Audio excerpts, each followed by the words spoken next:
Hi all, welcome to C C ignite. എൻ്റെ പേര് രശ്മി സന്തോഷ്. ഞാൻ മോണ്ടിസോറി ട്രെയിനറാണ്. So as a Montessori teacher നമ്മൾ ചെയ്യാൻ പാടില്ലാത്ത 3 കാര്യങ്ങൾ ഏതൊക്കെയാണെന്ന് നമുക്ക് നോക്കാം. ആദ്യത്തെ പോയിൻ്റായിട്ട് പറയുന്നത് they never over correct.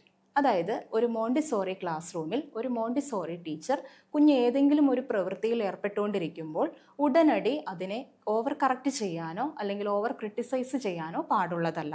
So self discovery builds intelligence. അതായത് സെൽഫ് ഡിസ്കവറിയിൽ നിന്നുമാണ് ഇൻ്റലിജൻസ് അഥവാ കോൺഫിഡൻസ് ബിൽഡ് ചെയ്യുന്നത്. സോ കുഞ്ഞിനെ ഒരിക്കലും പെട്ടെന്നുള്ള ആ ഒരു പ്രവൃത്തിയിൽ നമ്മൾ ഓവർ കറക്റ്റ് ചെയ്യാനോ ഓവർ ക്രിട്ടിസൈസ് ചെയ്യാനോ ആസ് എ മോണ്ടിസോറി ടീച്ചർ എന്നുള്ള നിലയ്ക്ക് നമ്മൾ ചെയ്യാൻ പാടില്ല. സോ രണ്ടാമതായി പറയുന്ന ഒരു കാര്യം, ദേ നെവർ ഇൻ്ററപ്റ്റ് കോൺസെൻട്രേഷൻ.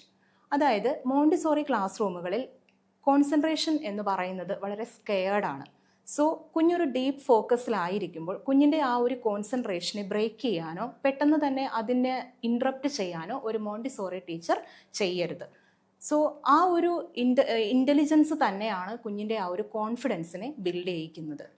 ഇനി മൂന്നാമതായിട്ട് പറയുന്ന കാര്യം, they never compare children. As a Montessori teacher എന്നുള്ള നിലയിലും ആസ് എ പാരൻ്റ് എന്നുള്ള നിലയ്ക്കും നമ്മൾ ഒരിക്കലും കുഞ്ഞുങ്ങളോട് ചെയ്യാൻ പാടില്ലാത്തൊരു കാര്യമാണ് അവരെ താരതമ്യം ചെയ്യുക എന്നുള്ളത്. ഫോർ എക്സാമ്പിൾ ആയിട്ട് പറയുവാണെന്നുണ്ടെങ്കിൽ അവൻ ബെറ്റർ ആണ്, ഇവൾ കുറച്ച് സ്ലോ ആണ്, ഇങ്ങനെയുള്ള ലാംഗ്വേജസ് ഒന്നും തന്നെ ഒരു മോണ്ടിസോറി ക്ലാസ് റൂമിൽ ഒരു ടീച്ചർ ചെയ്യാൻ പാടുള്ളതല്ല. Because every child has A unique rhythm അല്ലേ. ഓരോ കുഞ്ഞുങ്ങൾക്കും അവരുടേതായ ഇൻട്രസ്റ്റും അതുപോലെ തന്നെ അവരുടേതായ ഒരു പേസും ഉണ്ട്. സോ അതിൽ നിന്ന് വേണം ഓരോ ടീച്ചേഴ്സും കുഞ്ഞുങ്ങളോട് ഇടപെടാനായിട്ട്. So respect the child, trust the process, learning will happens naturally. അങ്ങനെയാണ് ഓരോ മോണ്ടിസോറി ക്ലാസ് റൂമുകളിലും ലേണിങ്സ് നടക്കുന്നത്. സോ ഇതുപോലെയുള്ള അറിവുകൾ മനസ്സിലാക്കി കുഞ്ഞിൻ്റെ സ്പേസിൽ നിന്നുകൊണ്ടും അതുപോലെ തന്നെ ഓരോ കുഞ്ഞിൻ്റെയും ഇൻട്രസ്റ്റ് മനസ്സിലാക്കിയും തികഞ്ഞ ഒരു മോണ്ടിസോറി അധ്യാപികയായി മാറാൻ നിങ്ങൾക്കും ആഗ്രഹമുണ്ടോ?